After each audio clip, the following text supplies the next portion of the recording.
La reine vivait dans un magnifique château. Elle avait une fille dont elle rêvait. L'enfant avait les cheveux noirs et la peau blanche. Par conséquent, ils l'ont appelée Blanche-Neige. La reine est morte peu de temps après. Le roi n'a pas pleuré pendant longtemps. Un an plus tard, il a amené une nouvelle reine au palais. Elle était belle, mais en colère. La femme a apporté un miroir magique avec elle. Chaque jour, elle admirait son reflet en lui et lui posait la même question. Qui est la plus belle du monde ? Le miroir n'a toujours dit que la vérité. Par conséquent, il a honnêtement loué la beauté de la reine et la femme rayonnait de bonheur. Blanche-Neige grandissait et chaque année sa beauté s'épanouissait de plus en plus. Et maintenant, une fois de plus, s'adressant au miroir, la reine a entendu en réponse qu'elle n'était plus la plus belle du monde, mais Blanche-Neige. La reine n'allait pas endurer cela dans son propre palais. Elle a ordonné à son fidèle serviteur de conduire la princesse dans un fourré impénétrable et de la tuer. Mais le serviteur ne pouvait pas, même pour l'amour de la reine, tuer la douce fille. Il a amené la princesse dans une forêt sombre et l'a laissée partir. Et lui-même retourna au château et dit à la reine qu'il avait suivi son ordre. Pendant longtemps, la princesse a erré dans la forêt. En chemin, elle était aidée par toutes sortes d'habitants de la forêt. Blanche-Neige était très gentille avec eux et ils sont donc devenus de bons amis. Vers le soir, la princesse est tombée par hasard sur une petite maison. Elle y entra et vit qu'il n'y avait personne dans la maison. La table était dressée pour cette personne et il y avait 7 lits bébés dans la chambre. Et tout dans cette maison était très petit. Par conséquent, Blanche-Neige s'est rendue compte que cette petite personne vit ici. Après un long et difficile voyage, elle se coucha sur l'un des lits et s'endormit profondément. Les 7 nains sont rentrés chez eux tard dans la nuit. Ils ont été très surpris par l'apparition d'un invité inattendu. Dormir Blanche-Neige était si charmant que les nains ont décidé de la laisser dormir et ne l'ont pas réveillée. Le matin est venu. Blanche-Neige s'est réveillée, a vu les 7 nains et a eu peur. Mais ils étaient affectueux avec elle, et la fille a raconté son problème. Ils ont tout de suite aimé Blanche-Neige et les nains l'ont invitée à rester avec eux. De plus, elle a accepté de s'occuper de la maison, cuisine, lavage et nettoyage. Chaque matin, les gnomes allaient dans les montagnes pour extraire de l'or et des pierres précieuses, et revenaient tard dans la nuit. En partant pour le travail, ils ont averti Blanche-Neige afin qu'elle ait peur de la méchante belle-mère et n'ouvre pas la porte à des étrangers. À ce moment, la reine, comme d'habitude, se rendit dans la pièce secrète pour parler au miroir magique. Mais le miroir a soudainement dit qu'elle n'était pas la plus belle du monde, mais Blanche-Neige. Que la princesse est toujours en vie et vit avec les gnomes dans la maison. La reine est devenue très en colère et a décidé de s'occuper elle-même de Blanche-Neige. Elle est allée dans une pièce secrète et y a cuisiné une pomme venimeuse. C'était très beau à l'extérieur, mais si quelqu'un en mangeait ne serait-ce qu'un morceau, il mourrait certainement. Quand la pomme fut prête, la reine se changea en ancien marchand et vint à la maison des nains. En voyant la douce vieille femme, Blanche-Neige se sentit désolée pour elle. Elle ne se douta de rien et quitta la maison.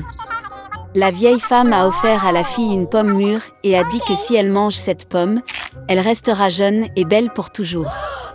Blanche-Neige l'a crut, et dès qu'elle mordit la pomme, elle tomba morte et cessa de respirer. La reine satisfaite se rendit au palais. Dans la soirée, les nains sont revenus du travail et ont vu Blanche-Neige gisant sur le sol. Elle ne respirait pas. Ils ont sangloté si fort et ont déploré que leurs cris aient été entendus par le beau prince, qui chassait dans la forêt voisine. Il est devenu intéressant pour lui quel genre de hurlement s'est produit qui a effrayé tous les animaux. Et quand le prince a trouvé la maison des nains, il a vu Blanche-Neige. Elle était si belle que le jeune prince est immédiatement tombé amoureux d'elle. Il a persuadé les nains de l'emmener avec lui au château, car il y a des médecins qui peuvent guérir Blanche-Neige. Les nains l'ont permis. Puis le prince ordonna à ses serviteurs de porter la princesse sur leurs épaules. Et quand il la portait, il arriva que les serviteurs trébuchaient sur un buisson, et de la commotion cérébrale, un morceau de pomme empoisonnée est tombé de la bouche de Blanche-Neige, et elle s'est réveillée. En voyant le jeune prince, la fille est également tombée amoureuse de lui, et a accepté de l'épouser. Ils ont également invité leur méchante belle-mère au mariage. De colère Q. Dans un royaume plein de bonheur et de joie vivait un roi et une reine.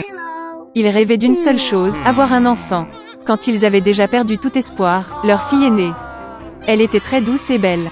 À cette occasion, une grande fête a été organisée, et de nombreux invités ont été invités au palais, parmi lesquels de bonnes sorcières.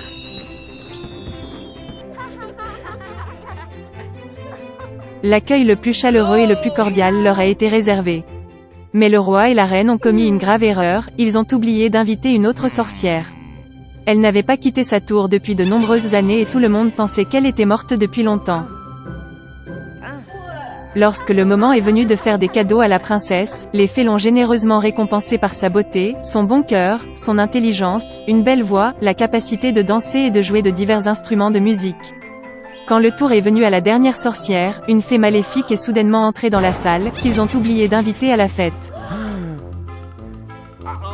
Des couverts lui ont été immédiatement apportés, mais elle a estimé qu'elle n'était pas reçue aussi respectueusement qu'elle le devrait.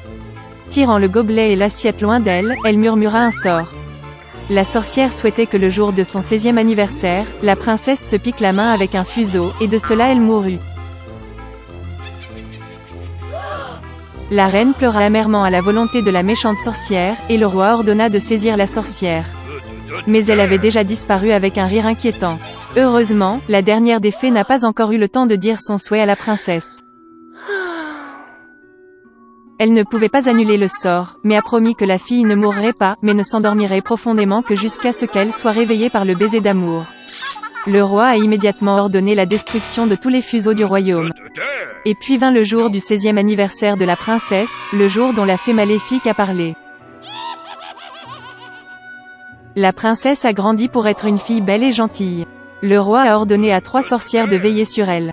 Les fées la gardaient comme la prunelle de leurs yeux. Ce jour-là, le roi et la reine ont enfermé la jeune fille dans une pièce pour éviter un événement terrible. Mais la princesse ne voulait pas être enfermée. Soudain, une porte apparut dans le mur de sa chambre, que la jeune fille n'avait jamais vue. Elle a entendu des sons étranges à l'extérieur de la porte. Brûlant de curiosité et ne sachant pas ce qui l'attendait, la fille entra en elle. La porte menait à une pièce sombre dans laquelle une femme était assise dos à la princesse. Elle tournait. La fille n'avait jamais vu un fuseau de sa vie. Elle est devenue curieuse. La princesse est allée au fuseau, l'a touché, a piqué son doigt et est tombée dans un sommeil profond. Et cette femme s'est avérée être une fée maléfique qui était très heureuse que son sort soit devenu réalité. Maintenant, tout le monde a appelé la princesse Sleeping Beauty. En apprenant le malheur, la gentille sorcière a décidé de plonger le roi et la reine et tout le royaume dans le sommeil jusqu'à ce que la fille se réveille. Bientôt, des forêts d'arbres et de buissons épineux si impénétrables se sont développés autour du château que personne ne pouvait passer à travers un tel fourré. 100 ans plus tard, un beau prince d'un autre royaume part à la chasse. Voyant de loin les tours du château abandonnées, il se souvint de la vieille histoire de la Belle au bois dormant, que ses parents lui racontaient. Et le prince a décidé de rentrer. Il avait du mal à se frayer un chemin à travers les fourrés impénétrables d'arbres et de buissons épineux. Mais à la fin, le prince s'approcha des portes du château abandonné. Il fit le tour du château tout entier et regarda dans la salle du trône. Là, le prince vit le roi et la reine dormir. Puis, dans l'une des chambres, il a remarqué la Belle au bois dormant, elle dormait sur un lit décoré de fleurs.